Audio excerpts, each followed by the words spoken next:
Hello class, welcome to our LFCS online class. Myself Sandhya Tiwari, your SST teacher. We have already completed chapter 10 and today we are going to start chapter 11. The name of chapter is Conquerors from Distant Lands and Spread of Buddhism in Central Asia. Means here this chapter indicates that today we are going to start conquerors from distant lands. Means the conquerors from distant lands, they have come in our country and they try to spread Buddhism in Central Asia. And also foreign powers like the Indo-Greeks, the Sakas, the Kushanas, they were great kings during this time.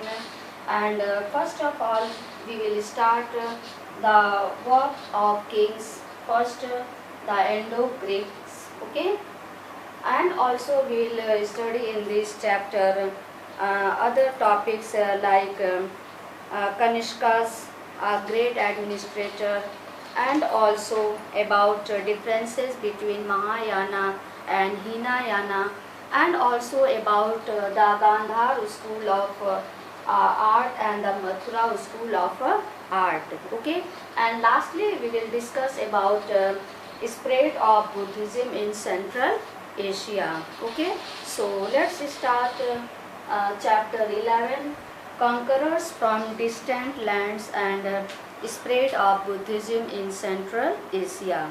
Kings and pilgrims, means both played important role. So open page number 76. In the post-Mauryan period 200 BC to 300 AD, there was the rise of many states all over India.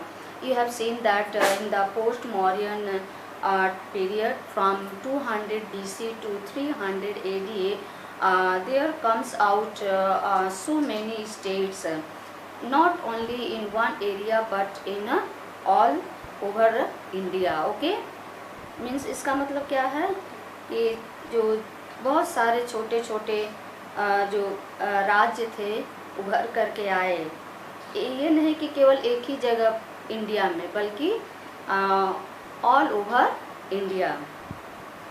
Most of these states were small and ruled by weak Kings.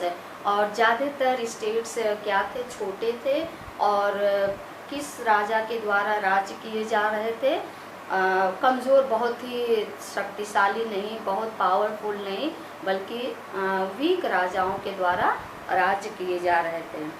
The foreign powers, particularly the Indo-Greeks, the Sakas and the Kushanas, these three were great foreign powers.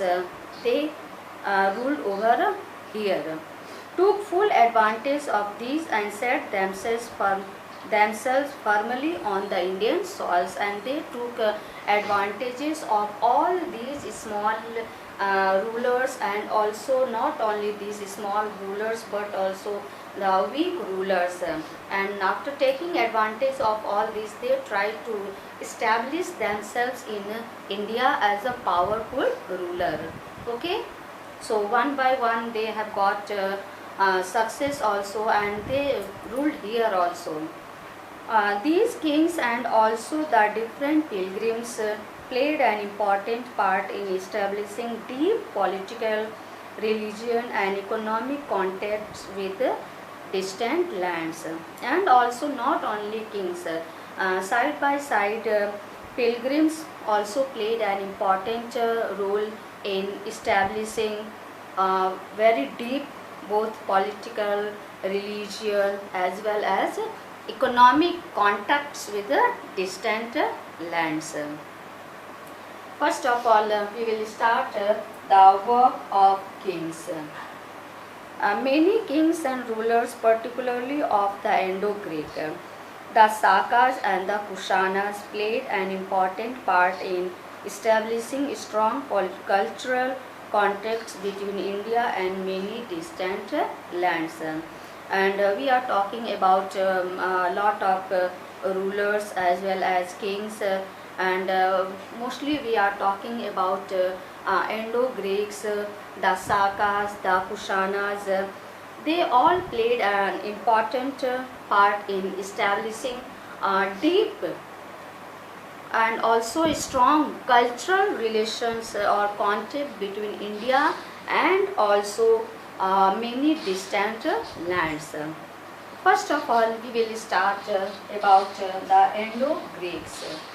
Okay, they were the descendants of Greek generals who ruled over Bactria and Parthia, modern territories of Persia, Herat, Samarkand and Khwarizm. And they were the descendants. ये किसके descendants means वंशज थे. किसके वंशज थे? Of the Greek generals. And also they ruled over Bactria, Parthia and also Samarkand as well as Khwarizm. Okay. Now when the Mauryan Empire declined, they conquered some portions of Punjab and Sindh, and are taking advantage of decline of Mauryan Empire, they control over some of the parts of Punjab as well as some parts of Sindh. Menander, who is known as Milind in the Buddhist sculptures, was the most powerful king, and one of the most powerful king of these, that is Menander, we call it as him as Milind. He conquered the Indian territories up to Kathiawar and Braj, and he was very strong ruler, and also he conquered most of the part of territories, Indian territories, from where Kathiawar to Braj. पुष्वामित्र checked his advance. पुष्वामित्र ने इनकी आगे बढ़ने को रोकने की कोशिश की, but still he ruled over a vast empire from Afghanistan to Mathura. But he was still able to rule over vast area from Afghanistan to Mathura. Means Mathura in Uttar Pradesh. आप मैप में देख सकते हो, अफगानिस्तान से लेकर के मथुरा तक उन्होंने इतने लंबे राज्य पर शासन किया.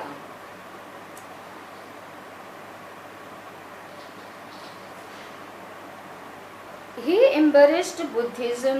Some Indo-Greek kings worship Lord Vishnu. और उन्होंने किसको अपनाया? Buddhism. He adopted Buddhism, and also some of the important or Indo-Greek kings also worship Lord Vishnu.